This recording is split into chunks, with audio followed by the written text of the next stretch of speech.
காவிரியின் குறுக்கே மேகதாட்டு அணை கட்ட முயற்சி எடுக்கும் கர்நாடக நடவடிக்கை சட்டவிரோதமானது. அனைத்து கட்சி குழுவினரோடு கர்நாடக முதலமைச்சர் குமாரசாமி பிரதமரை சந்தித்து மேகதாட்டு அணை கட்ட அனுமதி கோரியதாகவும் பிரதமர் உடனடியாக தமிழக முதலமைச்சரோடு பேச்சுவார்த்தை நடத்தி உரிய நடவடிக்கை மேற்கொள்வதாக உத்தரவாதம் அளித்ததாக குமாரசாமி அறிவித்திருப்பது வன்மையாக கண்டிக்கத்தக்கது. தமிழகம் அழிவதற்கு பிரதமர் துணை போகக்கூடாது. இது உச்சநீதிமன்றம் காவிரி நடுவர்மன்ற இறுதி தீர்ப்பை பின்பற்றி வழங்கிய உத்தரவை மீறும் செயலாகும்.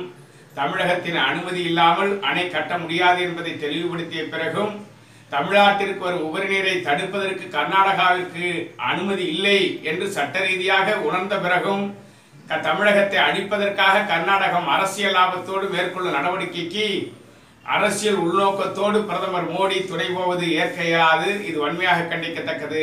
உடனடியாக தமிழகத்தில் அனைத்து கட்சி கூட்டத்தை முதலமைச்சர் கூட்டி தமிழக அனைத்து கட்சிகள் விவசாய சங்க தலைவர்களோடு பிரதமரை சந்தித்து வலியுறுத்தி மேகதாட்டு அணை கட்டுமான பணியை தடுத்து நிறுத்துவதோடு தமிழகத்தில் கடலிலே கேரளா கர்நாடக மாநிலங்களில் இந்த ஆண்டு பெய்த பேரிடரால் ஏற்பட்ட பெரும் வெள்ள நீர் கடலிலே வழிவதை காரணம் காட்டி தனக்கு சாதகமாக கர்நாடகம் முயற்சிக்கிறது என்பதை எடுத்துரைத்து ராசிமணல் கிருஷ்ணகிரி மாவட்டம் அருகே ராசிமணலில் காவிரியின் குறுக்கே தமிழக அரசு அணை கட்டுவதற்கு அனுமதியை கேட்டும் சந்திப்பதற்கான நடவடிக்கையை போர்க்கால அடிப்படையில் தமிழக அரசு மேற்கொள்ள வேண்டும் என்று நாங்கள் வலியுறுத்துகிறோம்.